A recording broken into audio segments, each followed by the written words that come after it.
அஸ்ஸலாமு அலைக்கும் வரஹ்மத்துல்லாஹி வபரகாத்துஹு.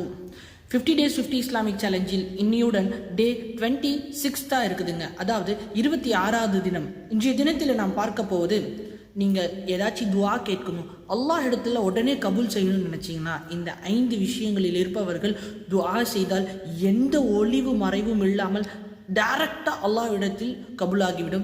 அந்த துவா சென்று அடைந்துவிடும். ஆனால் அந்த துவாவிற்கு ஒரு நிபந்தனை, முதலாவதாகவும் செலவாத் இருக்க வேண்டும், இறுதியிலும் செலவாத் இருக்க வேண்டும். அப்படி அந்த 5 நபர்கள் யார்? முதலாவதாக, நோயுற்றவர்கள் துவா செய்தால் அல்லாஹ் இடத்தில் டைரக்டாக போய் கபூல் ஆயிருங்க. இரண்டாவது, யார் பிரயாணியாக இருக்கிறாரோ அந்த பிரயாணியுடைய துவாவை அல்லாஹ் கபூல் செய்து கொள்கிறான். மூன்றாவதாக, பெற்றோர்கள் தங்களுடைய பிள்ளைகளுக்காக செய்யும் துவா, பிள்ளைகள் தங்களுடைய பெற்றோர்களுக்காக செய்யும் துவா. நான்காவதாக, மழை நேரத்தில் நாம் அந்த ரஹ்மத் இறங்கக்கூடிய சமயத்திலே கேட்கும் துஆக்களை அல்லாஹ் தஆலா கபூல் செய்கிறான்.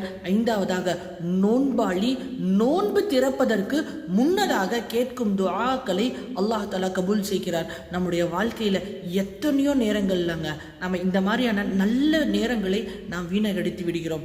யோசிச்சு பாருங்க, எத்தனை பிரயாணத்தில் நாம் துவா கேட்டிருக்கோம், எத்தனை மழை வரப்பு துவா கேட்டிருக்கோம், எத்தனை பிள்ளைகள் பெற்றோர்களுக்கும் பெற்றோர்கள் பிள்ளைகளுக்கும் துவா கேட்டிருக்கிறீங்க, எத்தனை நோயாளியாக இருக்கும் பொழுது நீங்கள் துவா கேட்டிருக்கிறீர்கள் என்று யோசித்து பாருங்கள். இந்த மாதிரியான தருணங்களும் வரும்போது நீங்கள் நினைவில் வைத்துக்கொண்டு இன்ஷா அல்லாஹ் இனிமேல் துவா கேட்பதற்கு அல்லாஹ் தஆலா உங்களுக்கும் எனக்கும் தௌஃபீக் செய்வானாக. அடுத்த எபிசோடில் சந்திக்கலாம். அதுவரை அஸ்ஸலாமு அலைக்கும் வரஹ்மத்துல்லாஹி வபரகாத்துஹு.